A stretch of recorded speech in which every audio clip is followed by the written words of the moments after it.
ছিলেন, তাহলে আপনি কিভাবে বলবেন আমরা নিয়মতান্ত্রিকভাবে আমরা পরিবেশে একটা জিনিস দেখেন, আমরা আপনারা ছাত্র সংগঠন বলছেন, আপনারা কি আসলে ছাত্র আছেন স্টিল? না, না, ছাত্র সংগঠন কেমনে হয়?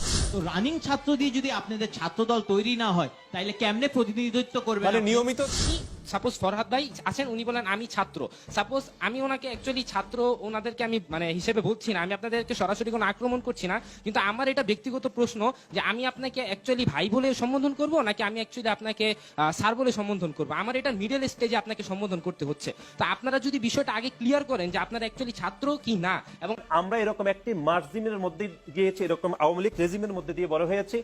আমরা চাইলেও সময় মতো আমরা সাংগঠনিক স্ট্রাকচার গড়ে তুলতে পারিনি। আপনাকে আরেকটি এক্সাম্পল দিচ্ছি, বাংলাদেশ জাতীয়তাবাদী ছাত্র দলের একই সবে তার মানে সভাপতি এবং সাধারণ সম্পাদক 11 মাস জেলে ছিলেন, তাহলে আপনি কিভাবে বলবেন আমরা নিয়মতান্ত্রিকভাবে আমরা পরিবেশে একটা জিনিস দেখেন, আমরা আপনারা ছাত্র সংগঠন বলছেন, আপনারা কি আসলে ছাত্র আছেন স্টিল? না, না, ছাত্র সংগঠন কেমনে হয়?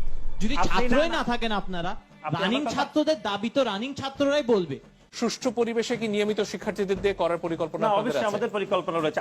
আপনি যে বলেছেন বৈষম্য করা হয়েছে আপনাদের সাথে, এখানে একটা জিনিস দেখি যে আমরা দেখছি আপনি একটু নিজের থেকে অনেক ওল্ড এজে, ইউনিভার্সিটি হয়তো অনেক আগে শেষ করেছেন, রানিং ছাত্র আছেন কিনা আমরা নট শিওর। এটাই জিনিস যে আমাদের এই কারেন্ট সরকারে আমরা চাচ্ছি রানিং ছাত্র। আমি একজন রানিং ছাত্র, আমার কষ্ট একটা রানিং ছাত্র বুঝবে।